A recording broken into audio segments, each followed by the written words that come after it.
Welcome to our YouTube channel. आज को depend वाले हैं UGC NET June 26 statistics paper के लिए जो यूनिट नंबर 3 है डिजाइन ऑफ एक्सपेरिमेंट। तो उसका हमने थ्योरेटिकल पार्ट देख लिया है। हम पढ़ने वाले इसमें एमसीक्यूज और पीवाईक्यू। तो वीडियो के एंड तक बने रहिए, मजा आने वाला है। तो आइए स्टार्ट करते हैं।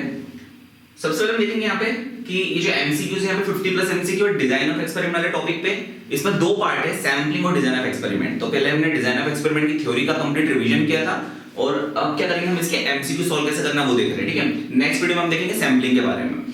तो ये स्टार्ट करते हैं। तो सबसे पहला क्वेश्चन स्क्रीन पे है आपके, ज्यादा टाइम वेस्ट नहीं करेंगे। सबसे पहला क्वेश्चन क्या लिखा रखा है, the three basic principle of experimental design as laid down by R A. Fisher. मतलब जो तीन बेसिक प्रिंसिपल है एक्सपेरिमेंटल डिजाइन के वो क्या होते हैं। तो मैंने आपको याद करने का तरीका बताया था, आरआरएल करके याद होगा, रेप्लिकेशन, रैंडमाइजेशन, लोकल कंट्रोल, आरआरएल। ठीक है, तो हमारा कौन सा आंसर सही रहेगा यहाँ पे, बी वाला ऑप्शन सही रहेगा। ओके, तो नेक्स्ट क्वेश्चन चलते हैं यहाँ पे कि the design in which local control is used, ऐसी डिजाइन जिसमें हम no local control is used, local control का यूज नहीं करते। तो आपको याद होगा मैंने बताया था जब हम थ्योरी वाला कांसेप्ट का रिवीजन किया था, तो सीआरडी ऐसी डिजाइन है जिसमें हम लोकल कंट्रोल का यूज नहीं करते, क्योंकि इसमें सारे के सारे ट्रीटमेंट हमको होमोजेनियस फॉर्म में चाहिए रहता है। ठीक है, तो इसमें कंप्लीटली रैंडमाइज्ड डिजाइन, इसमें हम लोकल कंट्रोल का यूज नहीं करते हैं, जबकि रैंडमाइज्ड ब्लॉक डिजाइन में भी करते हैं और एलएसडी में भी करते हैं। फिर नेक्स्ट क्वेश्चन है, ये एक तो क्वेश्चन थोड़े से ब्लर हो गए हैं, है ना। तो local control in experimental design is mean to, जो लोकल कंट्रोल है एक्सपेरिमेंटल डिजाइन में, उसका मतलब क्या होता है, increase the efficiency of the design, reduce experimental error to form homogeneous block. तो ये तीनों के तीनों पॉइंट कंसीडर करेंगे हम लोकल कंट्रोल के अंदर। तो इसका आंसर क्या रहेगा, all of the above the D वाला पॉइंट रहेगा। फिर एक क्वेश्चन और ऐसा हो गया था कि local control is a device to maintain, जो लोकल कंट्रोल है वो एक डिवाइस से हम क्या मेंटेन करते हैं। तो मैंने आपको बताया था कि लोकल कंट्रोल से हम क्या मेंटेन करते हैं, homogeneity with in the block. मतलब एक पर्टिकुलर ब्लॉक के अंदर होमोजेनिटी मेंटेन करने के लिए हम क्या करते हैं, लोकल कंट्रोल का यूज करते हैं। तो इसका करेक्ट ऑप्शन क्या हो जाएगा यहाँ पे, ऑप्शन नंबर बी हो जाएगा। फिर नेक्स्ट है the underlying principle of ANOVA are. तो एनोवा का प्रिंसिपल क्या है, ये पीवाईक्यू में आ चुका है एक बार, है ना, एक बार ये क्वेश्चन आ चुका है कि जो अंडरलाइंग प्रिंसिपल है एनोवा के वो क्या होते हैं, पेरेंट डिस्ट्रीब्यूशन नॉर्मल, ये भी होता है, एरर्स आर होमोसेडास्टिक, ये भी होता है, होमोसेडास्टिक मतलब वेरिएंस कांस्टेंट रहेगा और मीन जीरो रहता है। ठीक है, effects are additive in nature, तो वो भी रहता है, ऑल ऑफ द अबव। इसका मतलब इसका ऑप्शन क्या रहेगा, डी वाला रहेगा। तो करेक्ट ऑप्शन रहेगा हमारा ऑप्शन नंबर डी। फिर नेक्स्ट क्वेश्चन है क्वेश्चन नंबर 6 यहाँ पे। तो क्वेश्चन नंबर 6 में क्या बोला आपको, which one is not true। ठीक है, इसमें से कौन सा ट्रू नहीं है, आप चारों ऑप्शन पढ़ लीजिए कौन सा ट्रू नहीं है। The probability that statistics will fall in a critical region under null hypothesis alpha, the probability of committing second kind of error is alpha। तो ये तो होता ही नहीं है ना, तो not true पूछा है, तो कौन सा ऑप्शन सही रहेगा इसमें, अपना सेकंड वाला, क्योंकि probability of committing second kind of error क्या होता है, बीटा होता है, अल्फा नहीं होता है। ठीक है, तो यहाँ पे अपना जो ऑप्शन है वो सेकंड वाला सही रहेगा। फिर नेक्स्ट है एनोवा वाज इंट्रोड्यूस बाय, अब जो एनालिसिस ऑफ वेरिएंस है किसने इंट्रोड्यूस किया है, ये आ चुका है क्वेश्चन, है ना, ये प्रीवियस ईयर में आ चुका है एक बार कि जो एनालिसिस ऑफ वेरिएंस है वो किसने इंट्रोड्यूस किया है। तो किसने इंट्रोड्यूस किया उसको, प्रोफेसर आर.ए. फिशर। हमने कंप्लीट रिवीजन में भी देखा था कि जो आर.ए. फिशर है उनको father of design of experiment कहा जाता है, राइट। तो ये हमने उस केस में भी देखा था। फिर नेक्स्ट है यहाँ पे एनालिसिस ऑफ कोवेरिएंस, ये क्वेश्चन भी आ चुका है। देखिए जो मैंने क्वेश्चंस लिखे हैं ना, ये सारे क्वेश्चंस मैक्सिमम कहीं ना कहीं एग्जाम में अपीयर हुए हैं। तो जो एनालिसिस ऑफ कोवेरिएंस है वो किसका कॉम्बिनेशन है, तो जो एनालिसिस ऑफ कोवेरिएंस है वो कॉम्बिनेशन है किसका, एक तो रहेगा, देखो नाम ही है एनालिसिस, तो एनालिसिस ऑफ वेरिएंस तो आएगा, तो एनालिसिस ऑफ वेरिएंस तीन जगह आ रहा है, मतलब ए वाला ऑप्शन तो हटा दो। ठीक है, तो बी, सी और डी में से कोई सा हो सकता है। अब देखो सी वाले हमारा टाइम सीरीज एनालिसिस, डी वाले हमारा डिमांड एनालिसिस, तो ये तो होंगे नहीं, तो कौन सा ऑप्शन सही रहेगा हमारा, एनोवा, है ना, प्लस रिग्रेशन। तो इसको मिला के हम क्या बनाते हैं, एनकोवा बनाते हैं। ठीक है, एनोवा प्लस रिग्रेशन, इसको मिला के हम लोग क्या बनाते हैं, एनकोवा बनाते हैं। फिर नेक्स्ट क्वेश्चन है क्वेश्चन नंबर 9 स्क्रीन पे। तो इसमें क्या बोला है आपको, in one way analysis of variance if the sample mean of each treatment group are identical. इसमें बोला है कि अगर सैंपल मीन हर ट्रीटमेंट ग्रुप का आइडेंटिकल रहेगा तो जो वैल्यू रहेगी सम ऑफ स्क्वायर की ड्यू टू ट्रीटमेंट वो कितनी होगी। तो देखो सिंपल सा लॉजिक है, sum of square due to treatment, ठीक है, वो कितना होता है, उसका फार्मूला टोटल ऑफ एन, है ना, अपन लिख सकते हैं एन आई, ये होता है एक्स आई बार माइनस एक्स बार का स्क्वायर होता है। अब इसमें क्या बोला है कि अगर ये एक्स आई बार, ठीक है, ये किसके बराबर हो जाए, x बार के बराबर हो जाए। अब ये दोनों इक्वल होते तो 0 हो जाएगा, 0 इनटू समथिंग 0, तो जो sum of square of treatment है वो कितना हो जाएगा, यहाँ पे 0 हो जाएगा। इसका मतलब हमारा करेक्ट ऑप्शन क्या रहेगा, करेक्ट ऑप्शन रहेगा हमारा ए वाला। ठीक है, तो ये जो एसएसटी का फॉर्मूला है उसके अकॉर्डिंग आप इसको इजीली सॉल्व कर सकते हैं। तो जो अपने एनओवा का टेबल है वो जरूर देख लेना, एसएसटी का फॉर्मूला देखना है आपको, और उसके अकॉर्डिंग आप सॉल्यूशन इजीली कर सकते हैं। फिर नेक्स्ट है, किसी भी स्टैटिस्टिकल मॉडल में जो एरर्स है वो हमेशा कैसे रहते हैं। तो हमने देखा था कोई सा भी आप मॉडल ले लो, एरर हमेशा इंडिपेंडेंट रहेंगे। एक तो ये चीज है उनमें कोई रिलेशन नहीं रहेगा, दूसरा नॉर्मली डिस्ट्रीब्यूटेड रहेंगे with mean zero, variance constant sigma square. तो ऑप्शन 1 और 2 दोनों सही है, हमको ऑप्शन नंबर 3 पे टिक लगाना है। क्यों लगाना है टिक, क्योंकि बोथ 1 एंड 2 आर करेक्ट। तो हमारा करेक्ट ऑप्शन कौन सा रहेगा, ऑप्शन नंबर 3 रहेगा। याद रखना, सिंपल क्वेश्चन है। फिर क्वेश्चन नंबर 11 की अगर मैं बात करूं तो क्वेश्चन नंबर 11 में क्या बोला है, in a study subjects are randomly assigned to one of the three group, control, experimental A or experimental B. After the treatment, the mean score for the three groups are compared.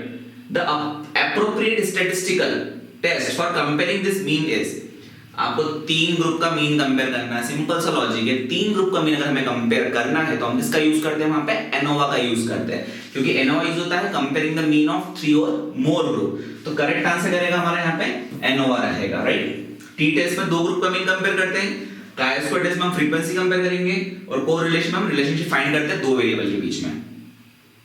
Next चलते हैं question number 12 पे। ये जो मैंने आपको models बताए थे, है ना, इस टाइप के क्वेश्चन काफी पूछे जाते हैं।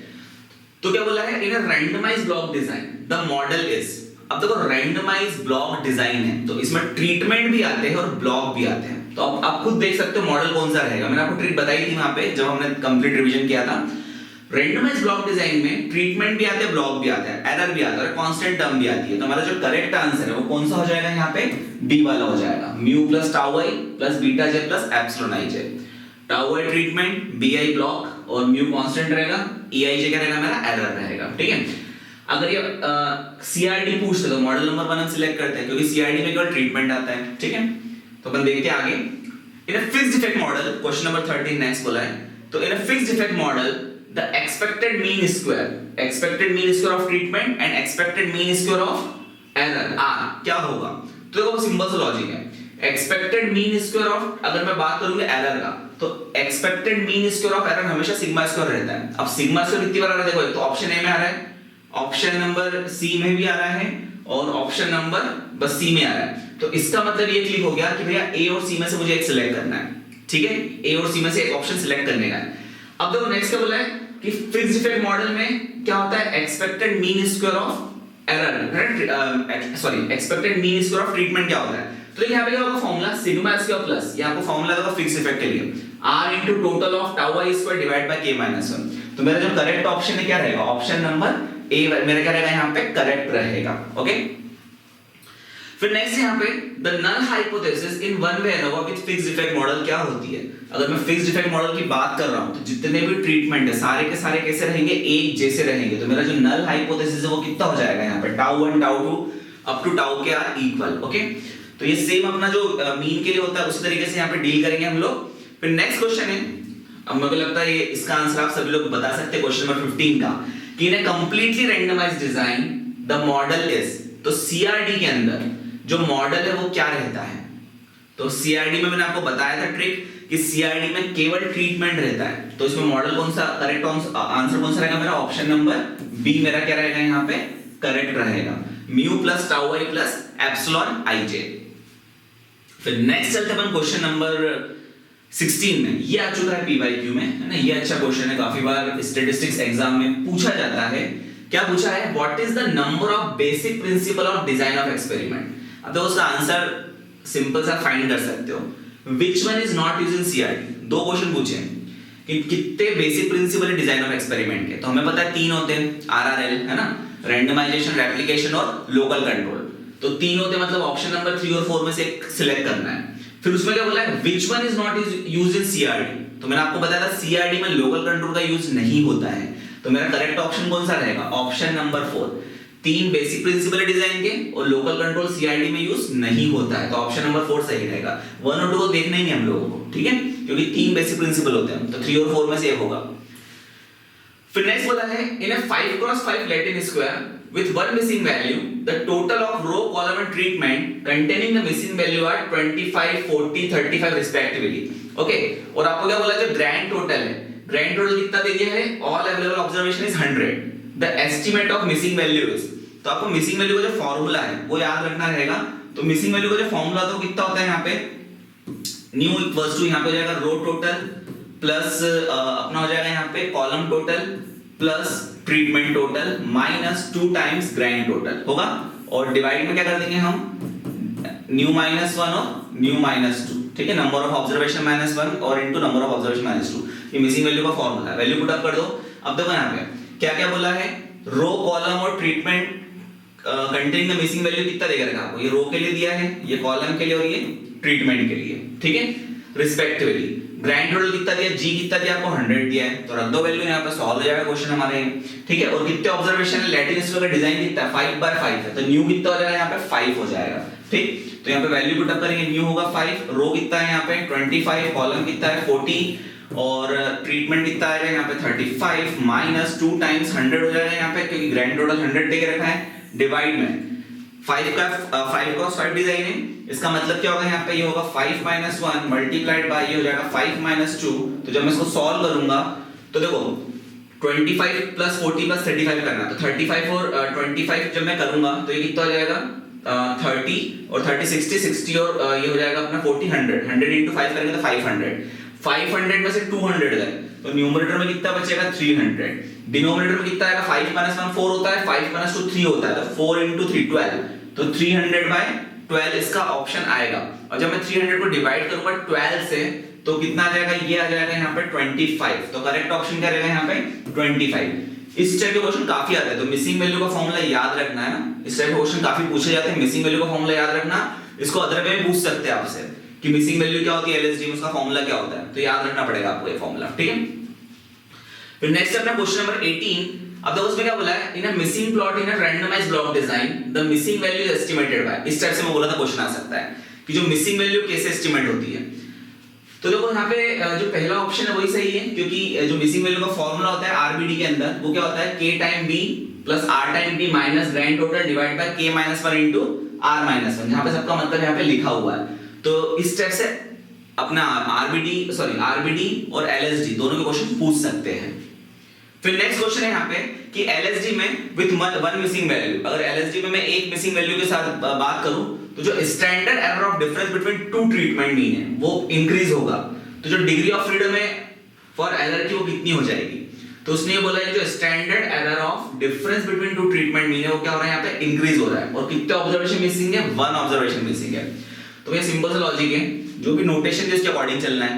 मैं कहता हूं न्यू माइनस 1 न्यू माइनस 2 ये होता है एरर डिग्री ऑफ फ्रीडम। अब यहाँ पे एक वैल्यू मिसिंग है, तो जो वैल्यू मिसिंग है उसके लिए पर एक डिग्री ऑफ फ्रीडम और माइनस कर देंगे, तो हमारा फॉर्मूला क्या बन जाएगा यहाँ पे new minus p minus 1 p minus 2 minus 1, ठीक है, ये बन जाएगा मेरा degree of freedom for error जब एक मिसिंग वैल्यू रहेगी। फिर नेक्स्ट चलते हैं अपन यहाँ पे क्वेश्चन नंबर 20 पे।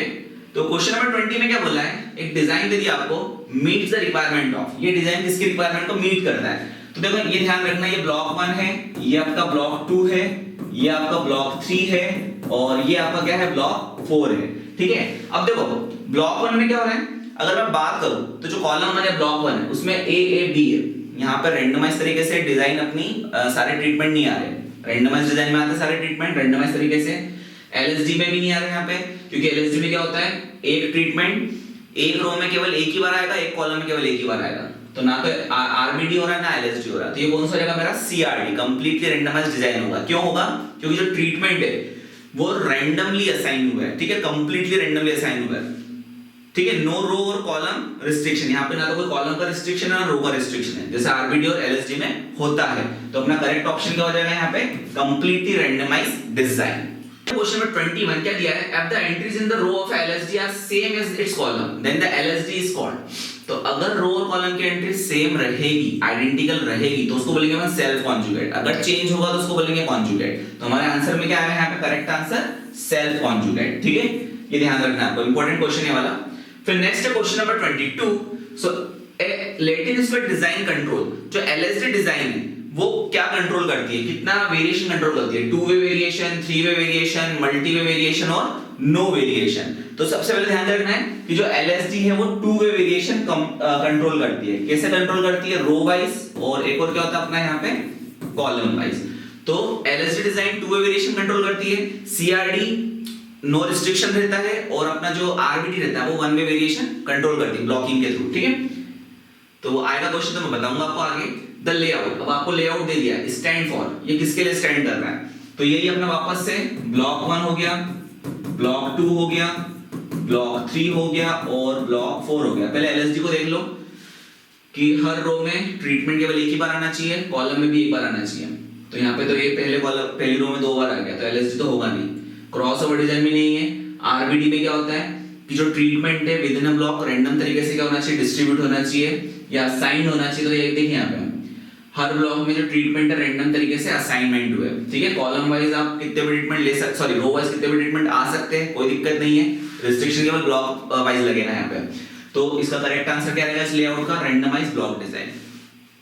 ठीक है, तो ये डिजाइन भी अच्छे से करना, पूछ सकते हैं।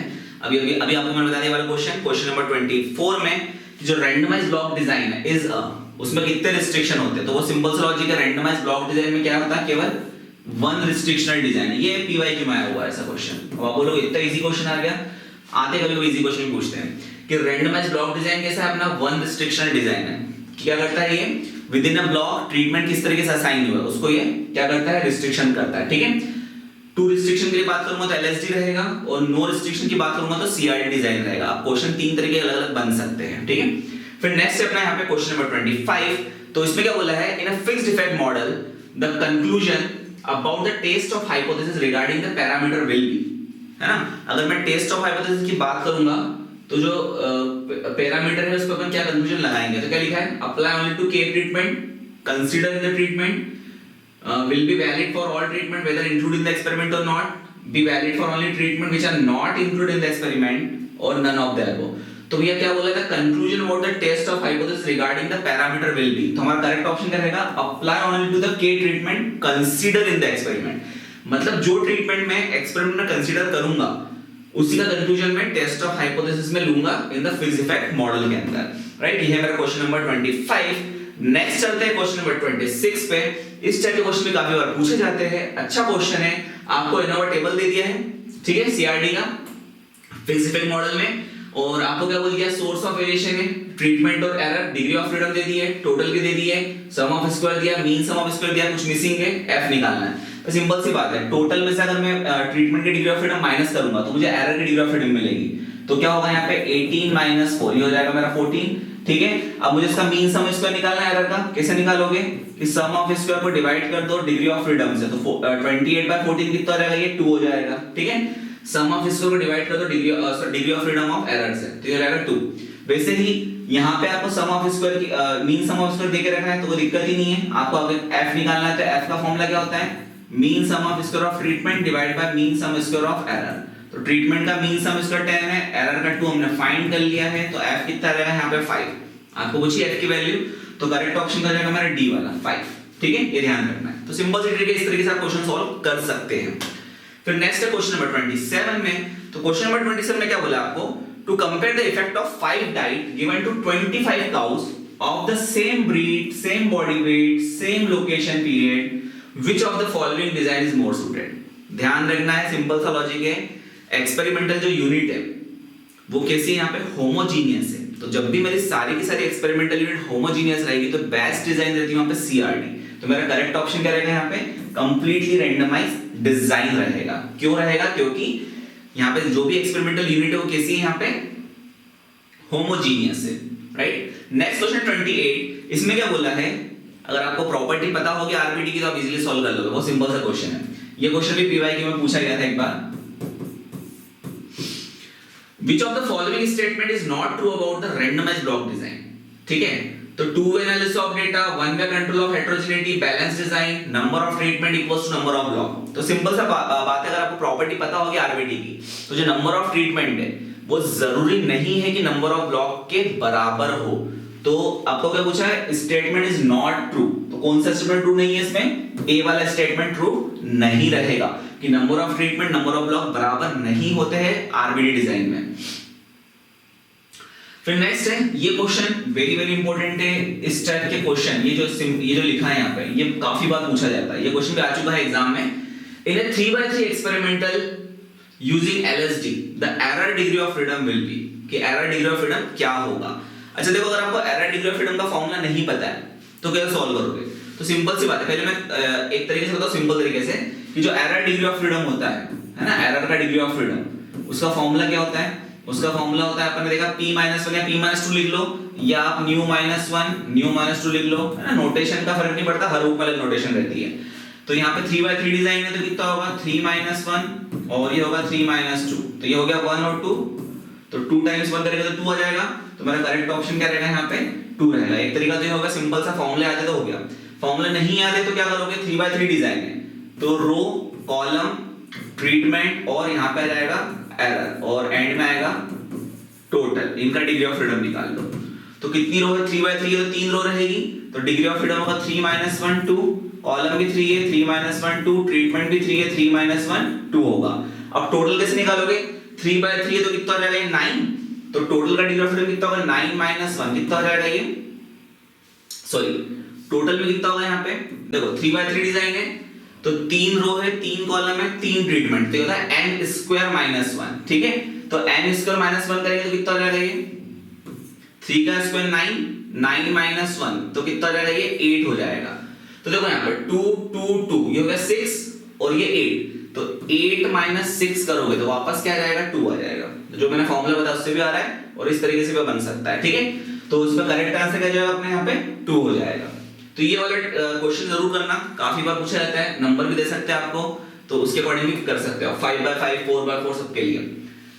फिर नेक्स्ट है अपना क्वेश्चन नंबर 30। तो क्वेश्चन नंबर 30 में क्या बोला आपको, in analysis of data of a randomised block design with b block and v treatment the error degree of freedom are, कि एनालिसिस करेंगे अपन डेटा रैंडमाइज्ड ब्लॉक डिजाइन में जहां पे मेरे पास बी ब्लॉक है और वी ट्रीटमेंट है, तो एरर डिग्री ऑफ फ्रीडम है वो क्या होगा।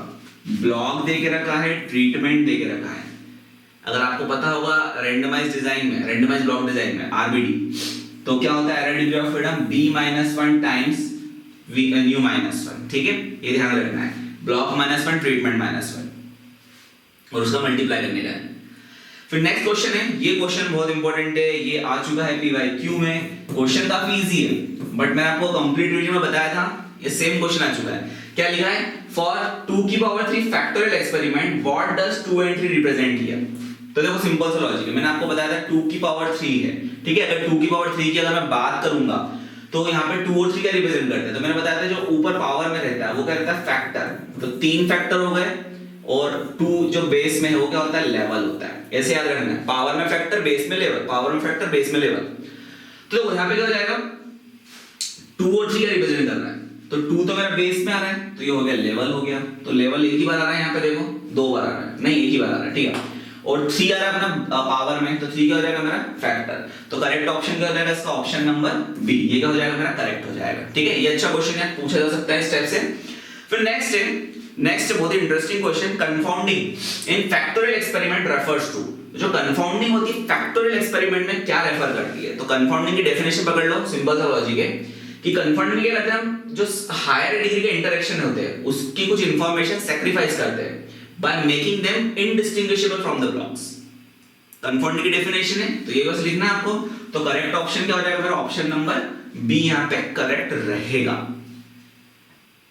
फिर नेक्स्ट है क्वेश्चन नंबर 33। अब देखो क्या बोला क्वेश्चन नंबर 33 में, इन a 2³ experiment with randomized block design if interaction AB and BC are confounded in first 2 block। बहुत सिंपल ट्रिक्स, ध्यान से पढ़ना, क्वेश्चन में आंसर है कि AB और BC को हमने कंफाउंड कर दिया फर्स्ट 2 ब्लॉक में, इंटरेक्शन ABC को कंफाउंड कर दिया लास्ट के 3 ब्लॉक में। तो मतलब देखा जाए तो AB और BC फर्स्ट 2 ब्लॉक में होगा कंफाउंडेड, ABC तीनों ब्लॉक में लास्ट के 3 ब्लॉक में कंफाउंड हो गया। The sum of square due to interaction AC can be obtained from. अब जो सम ऑफ इंटरेक्शन है AC वो कैसे मिल जाएगा, फर्स्ट 2 ब्लॉक से मिल जाएगा, क्या सारे ब्लॉक से मिल जाएगा, कोई से भी ब्लॉक से नहीं मिलेगा या लास्ट 3 ब्लॉक से मिलेगा।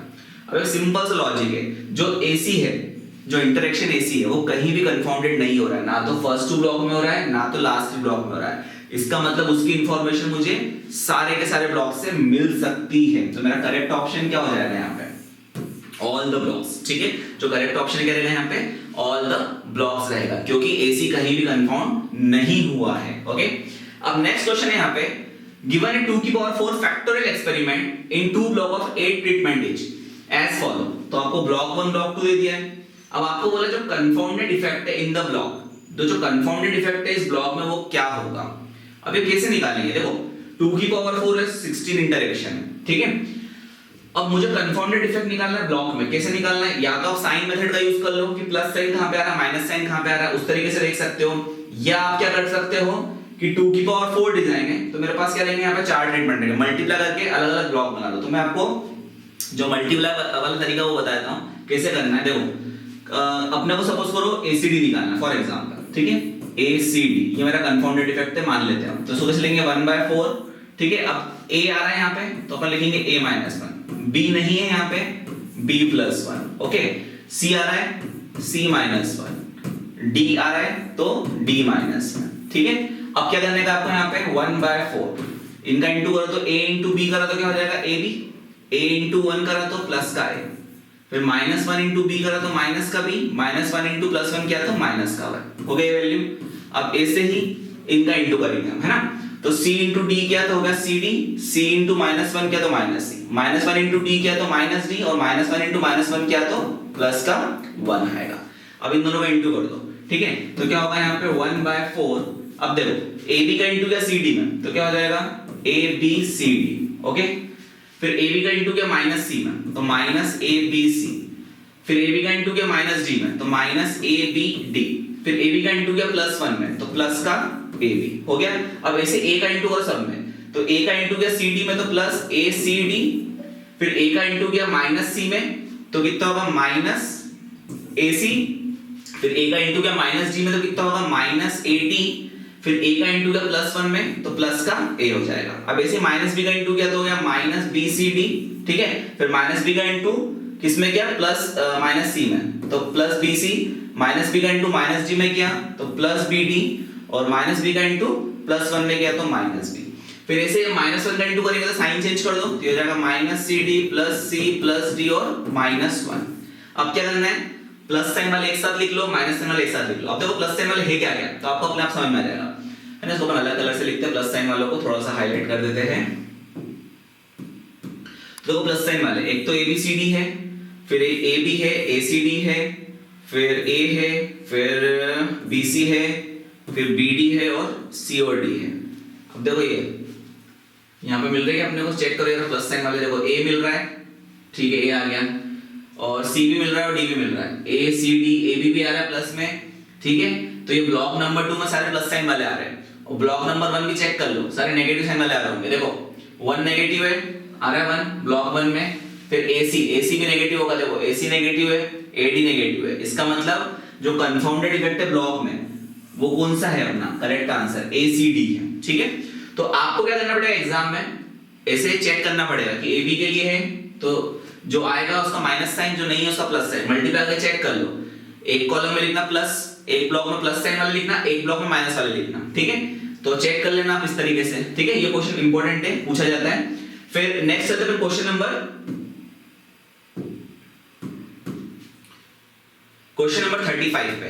क्वेश्चन नंबर 35 में क्या बोला है, इन अ 2 की power 3 experiment in RBD having 3 factor ABC with following arrangement of treatment combination each replicate। तो ब्लॉक 1 ब्लॉक 2 में दिया है। अब आपको बोला जो कंफाउंडेड इफेक्ट है वो क्या होगा, तो देखो सिंपल सा मैंने आपको बताया था। अब यहाँ पे कितने 2 की पावर 3 डिजाइन है, तो ABC 3 ही आएगा, है ना। अब मुझे कंफाउंडेड इफेक्ट निकालना है, तो फॉर एग्जांपल अगर मैंने AB ले लिया पहला वाला, अब AB लिया तो क्या हो जाएगा 1/4, क्या लिखेंगे अपन यहाँ पे, इसको फॉर्मूला था 1/4, यहाँ पे अपन लिखेंगे 2 into R का फॉर्मूला से 1/4 लिखा है मैंने कि 2 ट्रीटमेंट है, 2 into 2 4 हो जाएगा। अब देखो A और B आ रहा है, तो A-1 B-1 और 2 की पावर 3 डिजाइन है, तो C तो है नहीं यहाँ पे, तो लिखेंगे C+1। अब इसको मल्टीप्लाई कर लो फटाफट, तो जब मैंने इसको मल्टीप्लाई किया तो ये हो जाएगा 1/4, ये हो जाएगा AB -A -B +1, और ये हो जाएगा यहाँ पे C+1, ओके। फिर आप यहाँ लिखोगे तो ये हो जाएगा 1/4, अब ये हो जाएगा ABC, ठीक है, प्लस AB, फिर -AC, है ना, इंटू करो, -A, फिर -BC, -B, फिर प्लस सी और प्लस का 1।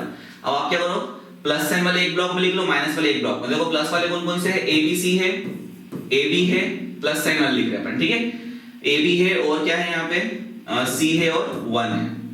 तो देखो एक ही कॉलम में आ रही है, A B C, C A B और 1 एक आ रहा है। और माइनस वाले एक कॉलम में देख लो, जो रिमेनिंग है माइनस वाले क्या है, ए सी है, माइनस ए है, माइनस बी सी है, और क्या आ रहा है एक और, बस यही है, एक माइनस ए सी, माइनस ए, माइनस बी सी और माइनस बी, ये दूसरे ब्लॉक में आ रहा है देखो। तो इसका मतलब जो कंफाउंडेड इंटरेक्शन है कौन सा वाला है अपना, ए बी वाला है, ये करेक्ट आंसर रहेगा। नेक्स्ट स्टेप यहाँ पे कि with the following, next question, question number 36 क्या बोला है, with the following arrangement of treatment combination in 2 की power 3 experiment the confounded interaction in the 2 replication are respectively. तो आपको ब्लॉक 1 ब्लॉक 2 रेप्लिकेट 1 दिया है, रेप्लिकेट 2 दिया है। अब आपको उसी तरीके से करना है जो मैंने आपको ट्रिक बताई है। तो पहले रेप्लिकेट 1 के लिए निकाल लेना, तो अपने आपको आइडिया लग जाएगा रेप्लिकेट 2 में क्या आएगा, ठीक है। अब मैं इसको वापस नहीं बता रहा हूं। तो जैसे आपको ए बी निकालना है ना, और ए सी निकालना है, तो उस तरीके से आप इसको सॉल्व कर सकते हो। तो इसमें जो करेक्ट ऑप्शन है वो क्या रहेगा यहाँ पे, ए बी सी और ए सी। थर्ड ऑप्शन क्या रहेगा यहाँ पे, करेक्ट रहेगा सी वाला, कि ब्लॉक 1 में ए बी सी आ रहा है कंफाउंडेड इंटरेक्शन, और ब्लॉक 2 में क्या आएगा, सॉरी रेप्लिकेट 2 में क्या आएगा, ए सी आएगा, ठीक है। तो आपको ट्राई करना पड़ेगा जैसे साइन वाले तरीके से मैंने आपको बताया है। फिर नेक्स्ट अपना क्वेश्चन नंबर 37, तो इसमें क्या बोला है, इन 2 की power 3 design the confounded in 4 block the number of confounded effect is. ये सिंपल सा फॉर्मूला है, 2 की पावर 3 है, तो 2 की पावर 3 की अगर मैं बात करूंगा तो नंबर ऑफ कंफाउंडेड इफेक्ट कितने रहेंगे। तो देखो यहाँ पे 3 इफेक्ट कंफाउंड होंगे, 2 तो रहेंगे ब्लॉक कंट्रास्ट के, एक रहेगा जनरलाइज इंटरेक्शन, और टोटल कितना होगा हमारे यहाँ पे 3 इफेक्ट होगा, 2 ब्लॉक कंस्टेंट और एक हो जाएगा जनरलाइज इंटरेक्शन। तो 3 इफेक्ट क्या रहेंगे यहाँ पे, कंफाउंडेड रहेंगे 2 की पावर 3 डिजाइन में। अब नेक्स्ट है, अब आपको क्या बोला यहाँ पे कि इन 2 की power k factorial experiment, question number 38, the number of treatment is. अब आपको नंबर ऑफ ट्रीटमेंट कॉम्बिनेशन बोला है, ट्रीटमेंट इफेक्ट नहीं बोला, कॉम्बिनेशन। तो ट्रीटमेंट कॉम्बिनेशन आप 2 की पावर k में, ध्यान से देखना, सिंपल सा क्वेश्चन है। 2 की पावर k में अगर मैं बात करूं, हर फैक्टर 2 लेवल पे आ रहा है, k फैक्टर है, हर फैक्टर 2 लेवल पे आ रहा है, तो ट्रीटमेंट कॉम्बिनेशन कितने रहेंगे यहाँ पे, 2 की पावर k ही रहेंगे। अगर आपसे पूछे ट्रीटमेंट इफेक्ट कितने रहेंगे, तो 2 की पावर k - 1 होता, ठीक है। तो मेरा करेक्ट ऑप्शन क्या रहेगा यहाँ पे, ऑप्शन नंबर सी करेक्ट रहेगा। फिर नेक्स्ट है क्वेश्चन नंबर 39, वैसे सिलेबस में लिखा नहीं है बट मैंने क्वेश्चन डाल दिया इसमें, कि इन 3 की power 3 factorial experiment the factor abc each at 3 level the interaction a square bc square is same as the interaction। मतलब जो interaction a square bc square वो किसके जैसा है सेम। तो क्या करोगे, इसको मल्टीप्लाई कर लो abc से, अपने आप समझ में आ जाएगा। तो इसको जब abc से मल्टीप्लाई किया आपने,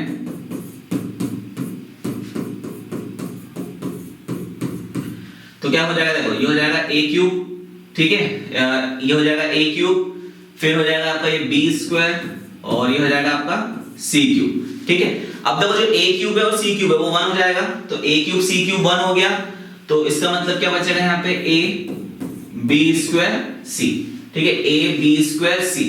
तो जो मेरा करेक्ट ऑप्शन है वो क्या हो जाएगा यहाँ पे, a b square c, correct option क्या हो जाएगा, b वाला हो जाएगा, ठीक है। ये सिलेबस में नहीं लिखा था बट मैंने क्वेश्चन डाल चुका था इसके। अब नेक्स्ट बनाइए BIBD के ऊपर, तो ये बहुत इंपॉर्टेंट टॉपिक है, BIBD वेरी इंपॉर्टेंट। इसमें से जो क्वेश्चन आते हैं मैं सारे जो पॉसिबल क्वेश्चन का सेट है वो बना दिया है यहाँ पे, ठीक है। नया क्वेश्चन आ जाएगा तो आपको BIBD की थ्योरी पढ़ना पड़ेगी। तो क्या लिखा है यहाँ पे, देखो the parameter of BIBD are denoted by V, B, R, K and lambda. अब यहाँ पे इनका मतलब बताना है, आ चुका question, V treatment, B block, R replicate, K treatment, lambda time each treatment pair appear together. या B का मतलब ब्लॉक होता है, B का मतलब ट्रीटमेंट होता है। देखो सिंपल सा लॉजिक है, B नाम लिखा तो ब्लॉक ही है, R मतलब रेप्लिकेट है ना, तो ये तो आपके दिमाग में हो गया क्लिक। अब यहाँ पे बस ये B है, ये ट्रीटमेंट होता है, और K का मतलब होता है ट्रीटमेंट पर ब्लॉक, हर ब्लॉक में कितने ट्रीटमेंट है। लैम्डा का मतलब हर ट्रीटमेंट ब्लॉक में कितनी बार टुगेदर अपीयर हुआ है, ठीक। तो जो मेरा ऑप्शन है यहाँ पे कौन सा रहेगा, ऑप्शन नंबर ए करेक्ट रहेगा। तो डेफिनेशन जरूर कर देना BIBD, बहुत क्वेश्चन बनते हैं प्रॉपर्टी और डेफिनेशन। अब आप देखोगे नेक्स्ट क्वेश्चन तब समझ में आ जाएगा। For a BIBD to exist Fisher inequality states, question number 41। तो BIBD को एग्जिस्ट करने के लिए फिशर इनइक्वालिटी है, वो क्या बोलती है कि जो नंबर ऑफ ब्लॉक है ना, वो क्या होना चाहिए, ग्रेटर देन इक्वल्स टू होना चाहिए ट्रीटमेंट से। तो करेक्ट ऑप्शन कौन सा रहेगा यहाँ पे, option number a, B greater than equals to V। ये क्वेश्चन काफी बार पूछा जाता है, ये PYQ है ना, ये आ चुका है प्रीवियस ईयर एग्जाम के क्वेश्चंस में, काफी इंपॉर्टेंट क्वेश्चन है। डायरेक्ट क्वेश्चन कुछ करना नहीं इसमें, आपको बस फिशर इनइक्वालिटी पता रहना चाहिए होता क्या है, उसका स्टेटमेंट। फिर नेक्स्ट है, ये क्वेश्चन भी आ चुका है एग्जाम में, तो क्या बोला इस क्वेश्चन में आपको, the formula for efficiency of balance incomplete block design related to randomized block design with R replicate each having V treatment is, ठीक है। तो efficiency का फॉर्मूला निकालना है, तो याद रखना है balance incomplete block design related to randomized design, ठीक है। तो बैलेंस इनकम्प्लीट ब्लॉक डिजाइन ऊपर आएगा तो क्या हो जाएगा लैम्बडा टाइम V, ठीक है, और डिवाइडेड बाय क्या होगा यहाँ पे K टाइम R, क्योंकि यहाँ पे R रेप्लिकेट है ईच हैविंग V ट्रीटमेंट, तो क्या हो जाएगा K टाइम R होगा। पर जो करेक्ट ऑप्शन है क्या होगा lambda V divided by K time R, जो ऑप्शन नंबर ए है वो रहेगा रिलेटिव एफिशिएंसी का फॉर्मूला।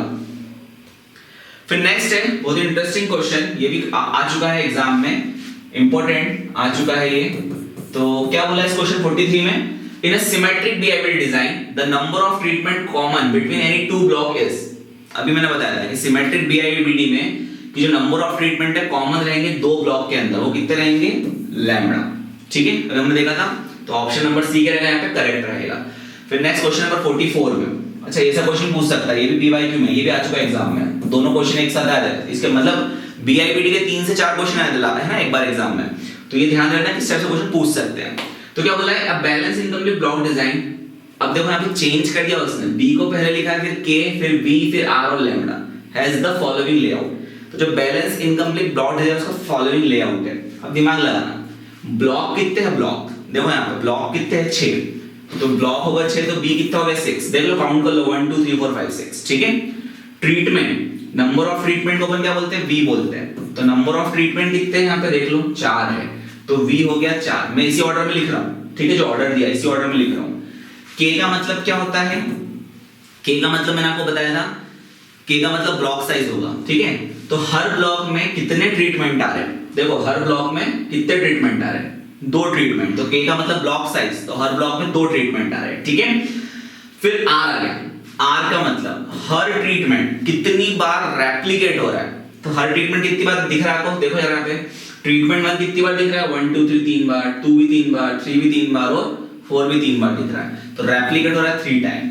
और लैम्बडा का मतलब कि जो हर ट्रीटमेंट है, ठीक है, वो अपने को फाइंड आउट करना है कितनी बार एक साथ अपीयर हो रहा है, तो कैसे निकालोगे इसके लिए, अब ये तो डायरेक्ट फॉर्मूला निकाल है नहीं अपने पास, तो आपको अगर प्रॉपर्टी पता होगी BIBD की, तो क्या होता है lambda into V minus 1 equals to R into K minus 1, value put up कर दो, तो V है 4 4 माइनस 1 और R कितना है यहाँ पे 3, K कितना है 2 माइनस 1, तो ये हो जाएगा 3 लैम्बडा, यहाँ 3 2 माइनस 1 होगा तो ये हो जाएगा 3 3 से 3 कैंसिल, तो लैम्बडा कितना आएगा 1। अब आप डिजाइन बना लो, क्या होगी देखो 6 2 4 3 और 1, कहीं नंबर से लिख रहा है 6 2 4 3 1 6 2 4 3 1, तो पहला वाला, ठीक है, पहला वाला मेरा करेक्ट आंसर रहेगा। ध्यान रखना उसने B को पहले लिख दिया फिर K लिखा है, नॉर्मली V अपन पहले लिखते हैं ट्रीटमेंट, ठीक है, तो ऐसा ध्यान रखना है आपको, जिस अकॉर्डिंग उसके अकॉर्डिंग सॉल्व करने का है। फिर नेक्स्ट क्वेश्चन है 45 क्वेश्चन में क्या बोला है, in a balance incomplete block design VBR के lambda the value of VB R and R 10 3 6 and 5 respectively the value of lambda will be, ये अभी बताया फॉर्मूला क्या था, लैम्बडा इनटू क्या था अपना formula, lambda into V minus 1 that will be equals to R into K minus 1, तो सबकी वैल्यू दे के रखी है ना। V कितना दिया देखो, B दिया है 10, फिर K दिया है कितना 3, V दिया है 6, तो K अपना कितना है यहाँ पे 3 है, तो K की जगह लिख दो 3, R कितना दिया है, R अपना सबसे लास्ट में दिया 5, R दिया है 5, तो यहाँ लिख दिया 5, ठीक है। फिर लैम्बडा V कितना है, V तीसरे नंबर पे 6 है, तो ये रहेगा 6 minus 1, ठीक है, हो गया 5 लैम्बडा, 3 minus 1 कितना होगा 2, 5 2 10, तो लैम्बडा की वैल्यू कितनी रहेगी यहाँ पे 2 आ जाएगी, तो करेक्ट ऑप्शन क्या रहेगा यहाँ पे 2 रहेगा। तो इसी फॉर्मूले से देखो बहुत सारे क्वेश्चन सॉल्व हो जाते हैं, ठीक है। फिर नेक्स्ट अपना क्वेश्चन नंबर 46, इसमें क्या बोला आपको क्वेश्चन 46 के अंदर कि necessary condition for symmetric BIBD with parameter V R K B and lambda and V n even number क्या होती है, R माइनस लैम्बडा क्या होना चाहिए, परफेक्ट स्क्वायर होना चाहिए, ये PYQ बहुत इंपॉर्टेंट क्वेश्चन है, डायरेक्ट पूछते डायरेक्ट कि R माइनस 1 क्या होना चाहिए, परफेक्ट स्क्वायर होना चाहिए। फिर नेक्स्ट क्वेश्चन है the intra block analysis of BIBD estimate treatment affect using, तो जो इंट्रा ब्लॉक एनालिसिस है वो BIBD का जो ट्रीटमेंट इफेक्ट है कैसे एस्टिमेट करता है, block total only variation within block, treating block effect as fix, block total weight by treatment allocation, variation between block. या इंट्रा ब्लॉक है, तो इंट्रा ब्लॉक में ध्यान रखना है variation within block, treating block effect as fix. तो block effect को fix करके हम जो वेरिएशन है विद इन ब्लॉक निकालते हैं, किसके अंदर? इंट्रा ब्लॉक एनालिसिस में। तो करेक्ट ऑप्शन क्या हो जाएगा मेरा यहाँ पे? बी वाला हो जाएगा। नेक्स्ट क्वेश्चन है क्वेश्चन नंबर 48। तो इसमें क्या लिखा है? The inter block analysis of BIBD. अब जो इंटर ब्लॉक एनालिसिस है बीआईबीडी में, वो क्या करता है? Uses block total, treating block effect as random. ध्यान रखना, इंट्रा में ब्लॉक इफेक्ट था फिक्स कांस्टेंट, इंटर में ब्लॉक इफेक्ट था रैंडम। तो मेरा इसमें करेक्ट ऑप्शन क्या रहेगा यहाँ पे? बी वाला रहेगा। ध्यान रखना रैंडम और फिक्स है, ठीक है? Inter random, intra fix. Question number 49 में क्या बोला है? The combined that is recovery of inter block information estimated in BIBD is. तो क्या होगा? तो हमने देखा था फॉर्म डेफिनेशन में, कंप्लीट रिवीजन में वेटेड एवरेज होता है, तो अपन ज्यादा टाइम नहीं लेंगे। करेक्ट ऑप्शन क्या जाएगा यहाँ पे? बी वाला, weighted average of intra block and inter block analysis, ठीक है? ये ध्यान रखना है, डेफिनेशन ये डायरेक्ट। फिर क्या बोला है? Two block design are called orthogonal if. तो दो ब्लॉक डिजाइन को अपन ऑर्थोगोनल बोलेंगे, कब बोलेंगे? ये डेफिनेशन है। Every pair of treatment appear together in the same number of block and the block versus treatment incidence matrix satisfy this condition। तो अपन ने डेफिनेशन देखी थी कंप्लीट रिवीजन में, वही क्यों लिखती है यहाँ पे। तो देखो जो ऑर्थोगोनल है, इंट्रा ब्लॉक है, इंटर ब्लॉक है ना, ये सारी डेफिनेशंस पढ़ लेना, डायरेक्ट पूछ सकते हैं क्वेश्चन, तो आपको पता रहेगा तब आप करेक्ट ऑप्शन पे टिक लगा पाओगे। फिर क्वेश्चन नंबर 51 में क्या बोला है? अब बीआईबीडी इज कॉल्ड कनेक्टेड, है ना? तो बीआईबीडी को मैं कनेक्टेड कब बोलूंगा? जब जितने भी ट्रीटमेंट एस्टिमेट है उनका जो डिफरेंस है ना, फ्रॉम क्या रहा है? With in block information, with in block information से मुझे उनका डिफरेंस मिल रहा है, तो उसको मैं क्या बोलूंगा? बीआईबीडी को मैं कनेक्टेड बीआईबीडी बोलूंगा। क्लियर है? इतना कोई डाउट तो नहीं है? फिर नेक्स्ट है क्वेश्चन नंबर 52। तो इसमें क्या बोला है क्वेश्चन नंबर 52 में? In a connected design all the main diagonal element of matrix C are. तो मैट्रिक्स सी के जो मेन डायगोनल एलिमेंट रहते हैं वो कैसे रहते हैं? तो वो रहते हैं सारे के सारे पॉजिटिव, ठीक है? क्यों रहेंगे? कि जो सी मैट्रिक्स उसको बोलते हैं इंफॉर्मेशन मैट्रिक्स। तो जो डायगोनल एलिमेंट है वो क्या होता है? रेप्लिकेशन होता है ट्रीटमेंट का। अब ट्रीटमेंट को रेप्लिकेट आप नेगेटिव टाइम तो करोगे नहीं, कैसे करोगे? पॉजिटिवली करोगे, तो इसलिए क्या रहता है? ये पॉजिटिव रहता है, ठीक? फिर ओके, लास्ट क्वेश्चन, 52 क्वेश्चन थे इसमें। तो ये हमारा design of experiment unit number 3 के ऊपर एमसीक्यू का सेट था, पीवाईक्यू का सेट था।